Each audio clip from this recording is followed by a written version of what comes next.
Hello and welcome to Rev Sports. I'm Gargi Raut, and joining me today for this conversation are Trisha Ghoshal and Snehashish Mukherjee. Today is the fourth match of the Women's Premier League 2024 between UP Warriors and Delhi Capitals. Both the teams are coming off of a loss in their opening fixtures. Delhi Capitals against Mumbai Indians and UP Warriors against RCB, a very, very humiliating loss. But Trisha, I'd like to start with you first. UP Warriors and Delhi Capitals both are teams that seem to be heavily reliant on their overseas players. What are your thoughts about Um, with UP, at least in the lineup, it seems so.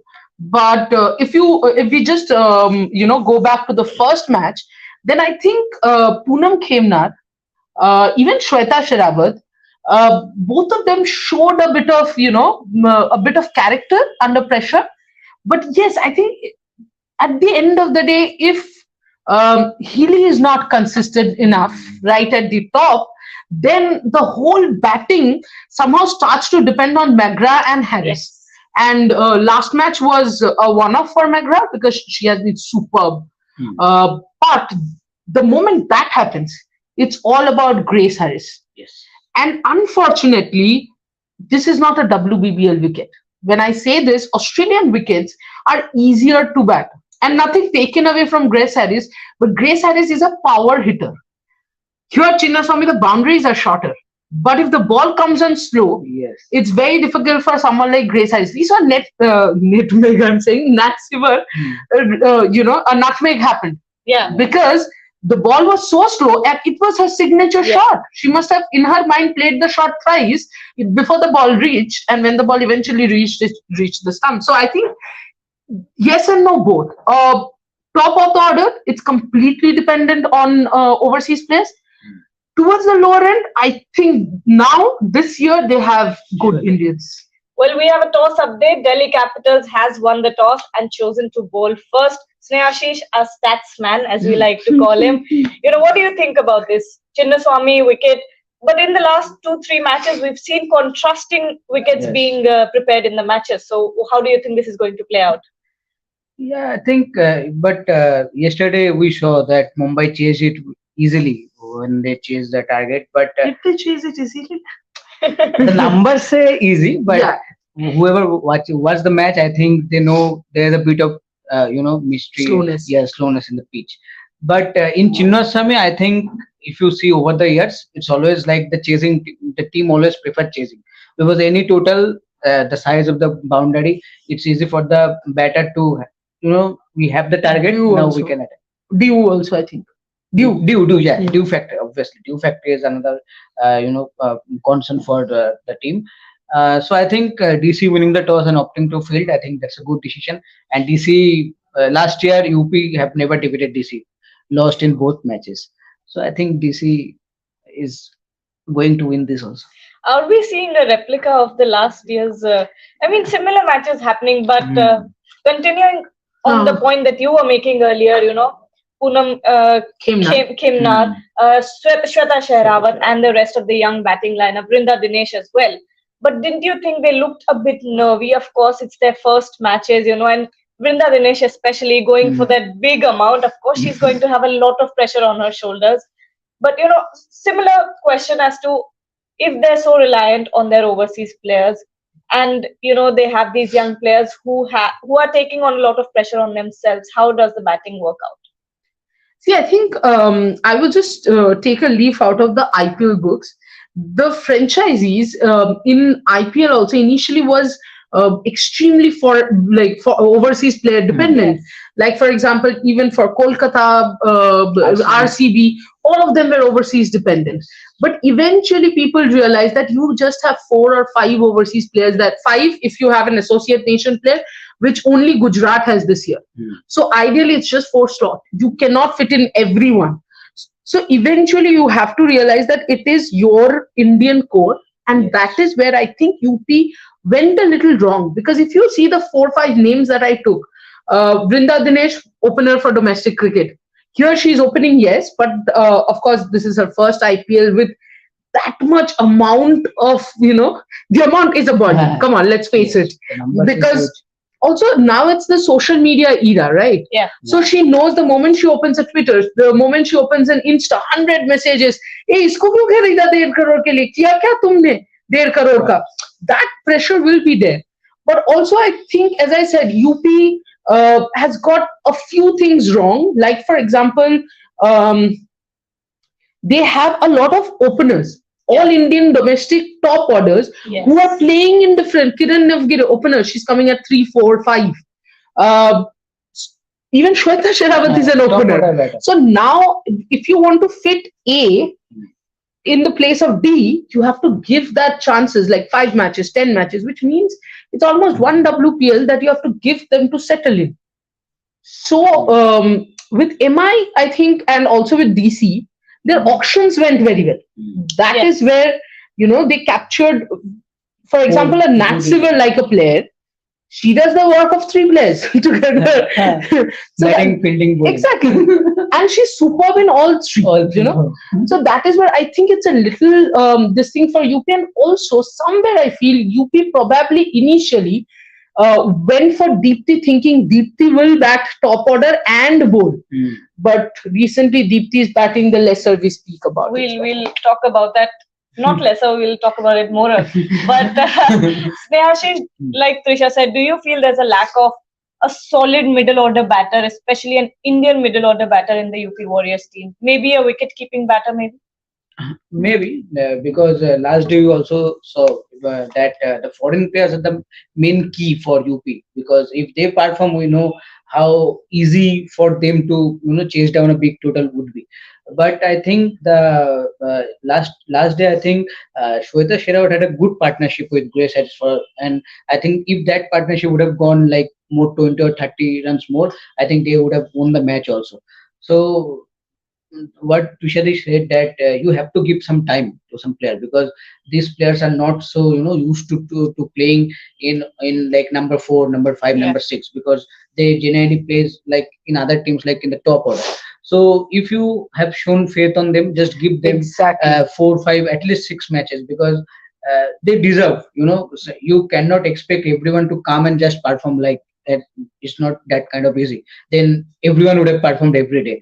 So I think as a franchisee, UP should give them a bit of time, like 2, 3 matches. I think they have their potential to showcase their talent. I think they will deliver.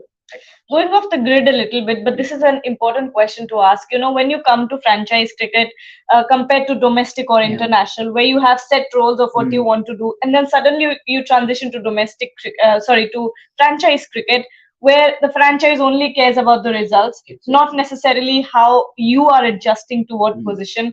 How do players, cope up with that? And do you think at some point, at some level, it affects their international game?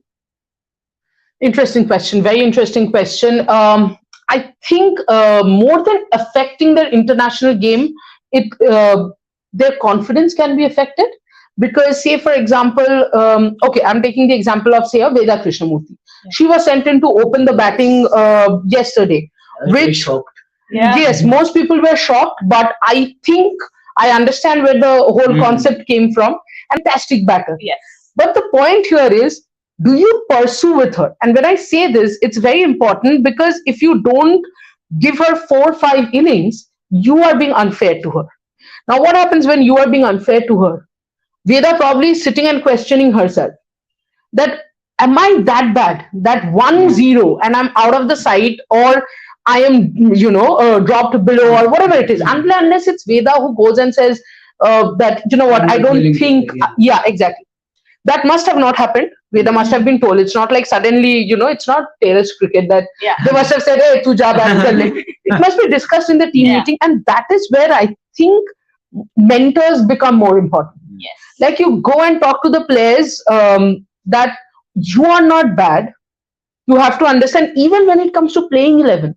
Say, for example, EC Wong is sitting out. Are you trying to tell me in a playing 11 there's no place for EC Wong? Right. So if I was Bongi, I would expect one of them to come and tell me that, Bongi, it's not you. The problem is the combination is such. How can we and it's Ismail versus Wong. Unfortunately, it's heavily towards Ismail. Yeah. with the She has experience she performed. brings. Exactly, She has and she has performed. performed. Yeah. So it's almost like if I put it in straight and harsh ways, for Wong WPL is over until and unless Ismail has broken a rib or something. Then she fell yesterday. So the entire point is that doesn't mean Wong is bad. So in franchisee cricket, it is very important, way more than I think international cricket, to go and speak to the players. And only former players can do that. Because you cannot expect a franchisee owner to understand or to feel the same way that a player would have felt. I think all the mentors need to do is, if I was here, what do I want to know right now? So that my game, my mindset, my confidence is not affected. All I need to know is, Put yourself in that position. absolutely, all I need to know is, Sneha, you are doing good. You know what? This is our logic of keeping you out. Exactly. And that's it.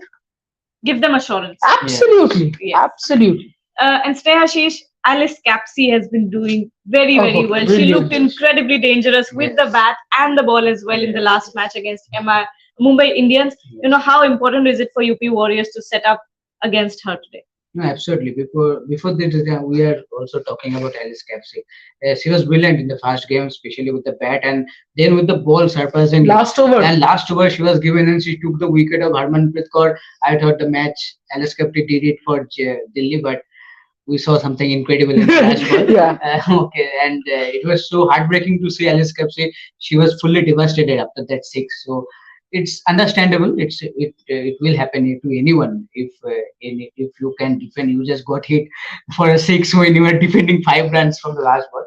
So, but nonetheless, it was a great effort from her in all departments. So I think for UP, it will be very vital for them if they manage to keep her, keep her in control. You can say. So that's a very vital wicket for UP today. I just want to add, players like Capsey, actually, when T20 cricket came, most people became so obsessed with players like Chris Gale, Grace Harris. People completely forgot that if you are a technical player, it doesn't mean you can't play T20. Because I've heard in domestic cricket, in domestic cricket, a lot of the kids, as in the young kids, are said, oh, your batting is not good enough for T20. And that batting is technically good. And Capsey is technically solid. So batters like Capsey, Rituraj are people who say, you know what, all kinds of batting works. It is not about only power hitting. Also, what advantage, technically good batter should be up the order. Yes. That is where Capsey comes at 3. Yeah. It's a superb, advantage where she can control the whole game. And then after it's 12-13, she can try to hit every ball. If she gets out, fair enough. There are a lot of other batters. Talking about players, batters who are technically very sound, Jemima Rodriguez is another example of that very Rockstar. thing you were talking about. She's not a big hitter. She's not a powerful Absolutely. hitter. You can Anchor. tell by the way that she looks that, she may not have the caliber to hit big Pocket sixes. size dynamo. But but she still gets you runs. In the last match, she got you 42 important runs. Absolutely. I think, but Capsey and Jemima both have cricketing sense. Yeah. That is important. Whether you're technically strong, whether you have power, what you need is cricketing sense. It is absolutely important. With Jemima, she'll come in and she'll run, she'll tap the ball around, and suddenly you're looking at the scoreboard and you're like, she's 20 of 12? When did that happen? She didn't hit a boundary. It doesn't look like you're scoring Exactly. runs, but you are doing. Exactly. Absolutely. And I think Jemima in the last 1 year has shown what she's capable of. My only wish would be if she's more consistent in the international level. But if I was a DC franchisee owner, I would be extremely happy. What a fielder. Do not forget that she's a fab fielder. Yeah. And T20 matches, I think I said this the last day as well, and I cannot keep repeating probably, but I will still repeat, the fielding is extremely important in the shorter version. She can jump, she runs, and she's the kind of energy she has on the field, Very she'll suddenly run and come up from deep mid wicket and just come and tell you, Gargi, well done, and then run back, and you're like, what? So yeah, I think Jemima, and when she's in full flow, that elbow, beautiful. Yes. Talking about overseas players, the conversation that we were having a bit while ago, looking at UP Warriors especially, and in general in the WPL, the five franchisees that we have, do you think the teams are a bit more reliant on Australian players? Obviously. And why not? Two Australian captains. They have more cups. Why not? 3 Australian captains, buddy. Oh my God. Lanning, Mooney, Healy. Yes. 2 Indian captains who are your captain and vice captain of the Indian team, and 3 captains, all Australian. Understandable. We need to figure out what they're feeling The cup over there. speaks for them. The cup speak for them. Absolutely. And any Aussie, they know how to manage the pressure. They know how to play under pressure, and that's the main thing. And I think that is the main point. Whatever we are discussing, in the Indian team they are playing in the top order, and here they are playing in the middle order. The opposite thing happened in the IPL. Like our top order, the stars of the IPL play like in the top order portion. But when they come into the international area, Ishan Kishan, Shreyas Iyer, all they were asked to like 4, 5, 6, but they always play in the 1, 2, 3 for the franchise and the and the main thing in IPL there are Indian stars. That's why the problem is opposite. Absolutely. But here all the top stars are like Australia or South Africa. But here your Indian star all are middle order guys. So that's the main problem. But I am really focusing on Tahilia Macra. Oh yeah, she's been incredible since the last edition as well. Yes. And I think what sets apart Australian players as well is their hunger for winning. I'm not saying that other players don't have it, but it just shows. Yeah, absolutely. Do you remember? I remember. I'm suddenly getting the flashback of one particular match. I don't remember which it was, but Alyssa Healy coming out and telling Talia and Grace Harris to calm down. Even she was in the last match also. Yeah. So I mean, absolutely. And the other thing which counts for Australians is the whole discussion that we had on Indian players, that XYZ is a top order batter, needs time to adjust in the lower order. Every Australian batter can bat, bowl, field, wicket keep, do everything, right? Even in the South Africa, I was texting you. Yeah. How good Kim Garth batting at number 10? And by the way, for people who do not know, Kim Garth for her domestic team bats at number 4. She is batting at number 10 for Australia. And she was scoring like 36, 38. Like, of course, she's a number 4 batter. So that is an advantage. Say, for example, an Ash Gardner. Gujarat can use her at 4. Gujarat can use it at 6. Gujarat can use it at 10, for God's sake. Same goes for a female Litchfield. Exactly. Same goes for even a Meg Lanning. Meg today is opening the batting. And I think it has got more to do with the fact that I spoke about the technical batters being up the order. But ideally, Meg can bat at number 6 also. Who will stop her and who will get her out? Even you can send Annabelle Sutherland to that. Yeah, absolutely. See, that's important, that each one of them is flexible. And that's why they're so important in the team. Nat Siver, you can't send Nat Siver at 7-8. You can send a Litchfield at 7-8. You have Ellis Perry, she can open. Oh, yes. She can. Ellis Perry is genius. She can even play 2 sports. By the way, she has played 3. Football, rugby, or basketball, something of that sort, and cricket. And she has a World Cup goal also for football. Wow. Before we started, we were having a conversation about the dynamic, Tita Sadhu, Arundhati Reddy. Talk about that. You were explaining quite a lot at the time. Yeah, actually, I thought Delhi went a little wrong, though I know a lot of people will say Arundhati Reddy got 2 wickets, but Arundhati was bowling at 90, 92, something of that sort, and 95, 96 was her highest. So it looked well when Nat Siver got out, but Nat Siver got out because it was a loopy ball and Nat Siver just didn't know when the ball will reach. It's almost like she fell asleep and then the ball came in. So I think a pacer Garge is supposed to bowl fast. Yes. The reason why Shabnam Ismail has done well in both the matches is because she has breathed, as we say, she has been breathing fire. Marison Cap as well. Marison Cap, absolutely breathing fire. But you see the 2 bowlers who bowled slow balls a lot, Sutherland. Last time for Gujarat, this time for Delhi so far has been taken to cleaners.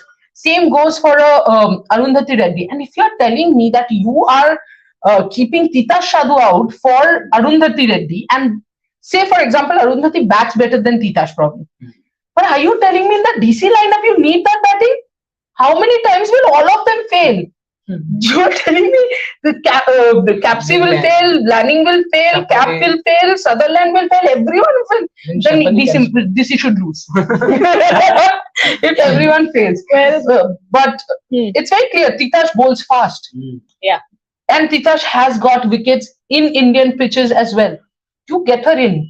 Otherwise, you know what will happen, the franchise cricket scenario that we were talking about. Because Titash will start questioning herself that I am playing in the Indian team. But in the franchisee, I'm not getting chance for two bowlers who are not in the scheme of things at all in the Indian team. Because when was the last time Shikha Pandey played for India? And she's a good bowler, taking nothing away. But is she in the scheme of things? Arundhati. I don't know if she's in the scheme of things.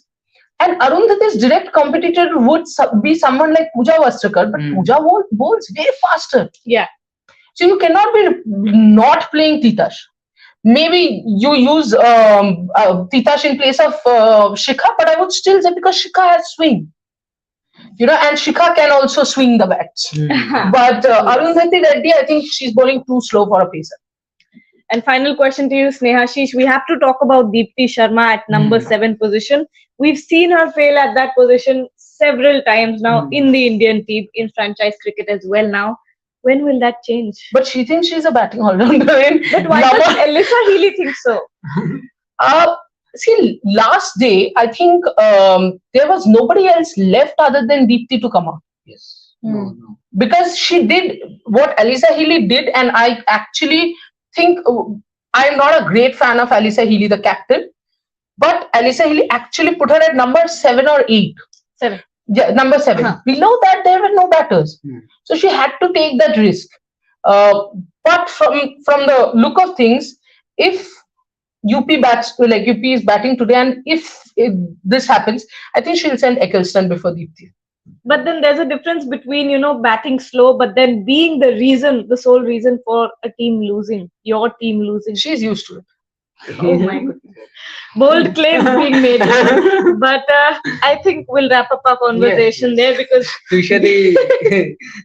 See, I'm a huge fan. So I want to clarify this because I know I will be getting DMs and Deepti might even block me. But the point is, I'm a huge Deepti Sharma fan. But it is disappointing that since 2017 till now, these matches where 11 runs are needed of 9 balls, 9 runs are needed of 6 balls, she's not converting them. But in test, she was good. She is a brilliant batter. Batter. Yes. All that I'm saying is you either have her in top 3, which there's no chance. She's not a power hitter to play at number 7. Yes. Either you give her power play or you put her at number 9, 10. And it is not Deepti's fault. I repeat again. She does not have the game where she can just hit the ball out of the park. Use her as an anchor. Absolutely. Either use her as an anchor. Why can't you bring in Deepti at number 3? Even a left-handed batter in the middle. Mostly, what is happening with UP specifically, your opener is not performing. Last time they tried Shweta, they tried a lot of openers. Even Healy herself is not working. Bring Deepti up or put her absolutely down. She can either use the power play or not bat. Let her do what she does best.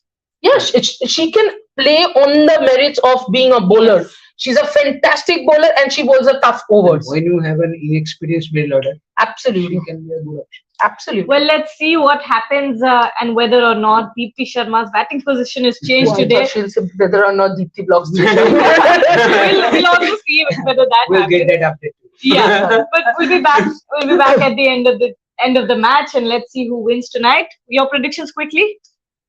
UP. DC. Whoa, split in half. Your prediction? I'm not giving prediction. Anyone will win. Wait, no, Delhi. Okay. Nothing to do with the fact that I was born in Delhi. Yeah, exactly. That's what I was saying. She was born in Delhi. She lives in Delhi. But that has got nothing to do with this, of course. Don't worry. I'm just a Meg Lanning fan. Come on. All of us are. Raghi, you can't do that. I'm a Mithali Raj fan, Meg Lanning fan. You're also a Mithali Raj, Meg Lanning fan? Yes. Oh, the entire cricket world. Even we have Rohan here, who is a big fan. Yeah, absolutely. Okay, but that wraps up our conversation. We'll be back at the end of the show. Till then, stay tuned to Reps.